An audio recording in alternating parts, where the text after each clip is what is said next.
आप देख रहे हैं डायन हॉरर स्टोरी।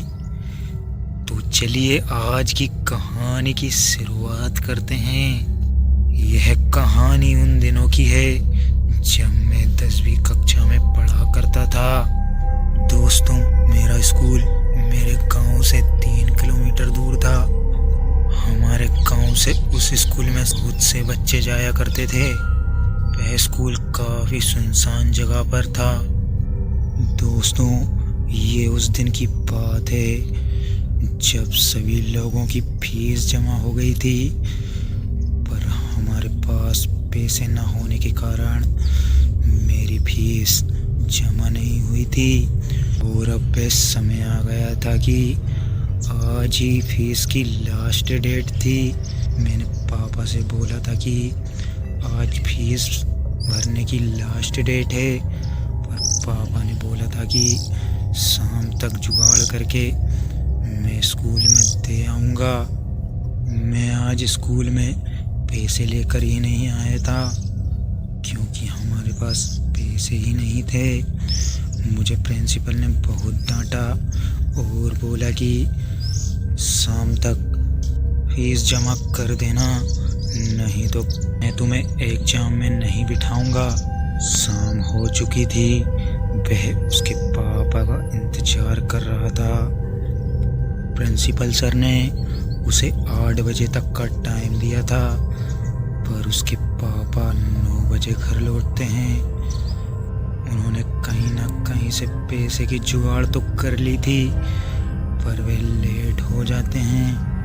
मैं काफ़ी निराश हो जाता हूँ। कुछ ही देर बाद मेरे फ़ोन पर एक अननोन नंबर से कॉल आता है। वह फ़ोन मेरे प्रिंसिपल सर का था। प्रिंसिपल फ़ोन पे बोल रहे थे कि बेटे, अभी भी तुम्हारे पास टाइम है, तुम फीस जमा कर सकते हो। मैंने बोला कि ठीक है सर, मैं आ रहा हूँ। फिर मैं बिना घर वालों को बताए स्कूल की ओर निकल जाता हूँ। मैं जैसे ही स्कूल पहुँचता हूँ तो देखता हूँ कि स्कूल के मेन गेट खुले हुए हैं। फिर मैं अंदर चला जाता हूँ। जब मैं स्कूल में अंदर पहुँचा तो मैंने देखा कि स्कूल में लाइट ही नहीं है। फिर मैं ग्राउंड फ्लोर से फर्स्ट फ्लोर पर पहुँचता हूँ क्योंकि फर्स्ट फ्लोर पर ही प्रिंसिपल सर का ऑफिस रहता है।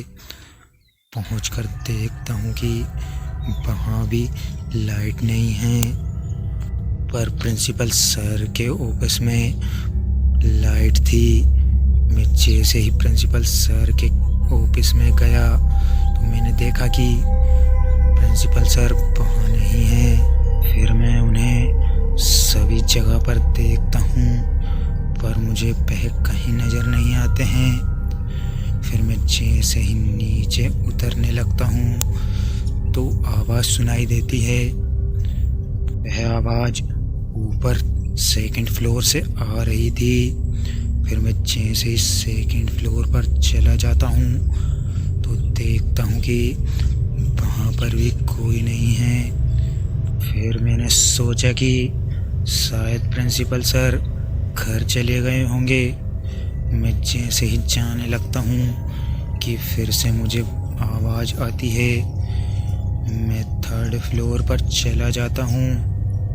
3rd फ्लोर पर जाते ही वह आवाज़ और ज़्यादा तेज़ आने लगती है। फिर मुझे समझ आ जाता है कि प्रिंसिपल सर ऊपर टेरेस पर हैं। तो मैं टेरेस पर चला जाता हूँ और देखता हूँ कि प्रिंसिपल सर छत की बाउंड्री पर खड़े हुए हैं और उनका चेहरा सामने की ओर होता है। जब मैं पीछे से उन्हें आवाज़ देता हूँ कि सर, आप यहाँ क्यों खड़े हुए हैं, पर सर ने कोई जवाब नहीं दिया। जब दोबारा मैंने पूछा, अरे सर, क्या हुआ, आप टेरेस पर क्यों खड़े हुए हैं, तभी सर का चेहरा मेरे साइड मुड़ गया और मैंने जब सर का चेहरा देखा तो देखा कि प्रिंसिपल सर का आधा शरीर प्रेत के रूप में बदला हुआ है। मैं उन्हें देखकर काफी डर गया। मैंने सोचा कि मेरे साथ छल हुआ है, प्रिंसिपल सर के रूप में ये कोई प्रेत है। फिर मेरी धड़कनें बढ़ने लगती है, मेरे पूरा शरीर कांप रहा था। फिर मैं भागने की कोशिश करता हूँ तो देखता हूँ कि मैं भाग ही नहीं पा रहा था। फिर उस प्रेत ने मुझे हवा में उड़ा दिया और अपने हाथों से मेरी गर्दन दबाने लगा। कुछ देर बाद मैं हवा में ज़्यादा तड़पने लगा तो उस प्रेत ने मुझे ऊपर से नीचे छोड़ दिया। फिर मैं हवा से छत पर ही गिर पड़ा।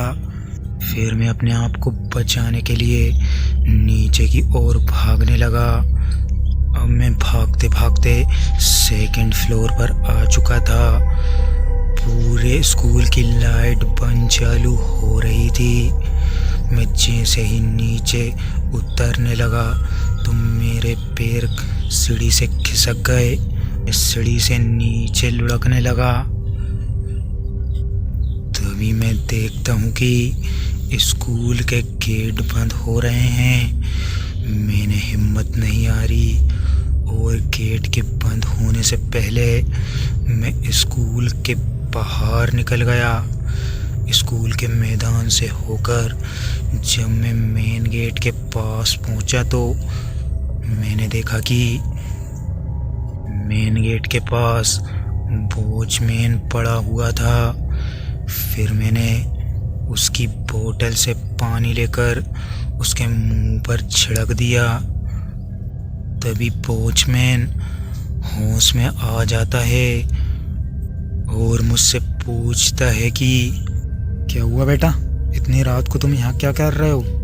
अरे तुम इतनी तेज कांप क्यों रहे हो? फिर तब मैंने अंकल से बोला कि अंकल, स्कूल के छत पर देखिए, एक प्रेत खड़ा हुआ है, उसने प्रिंसिपल सर का रूप ले रखा है। जब वॉचमैन ने स्कूल की छत की साइड देखा तो देखकर उसके रोंगटे खड़े हो गए।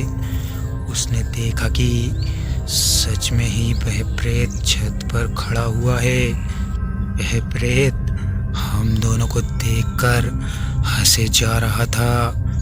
तभी हम दोनों वहाँ से भागने लगे और भागते भागते हम काफ़ी दूर निकल चुके थे। अब हम काफ़ी तेज थक गए थे।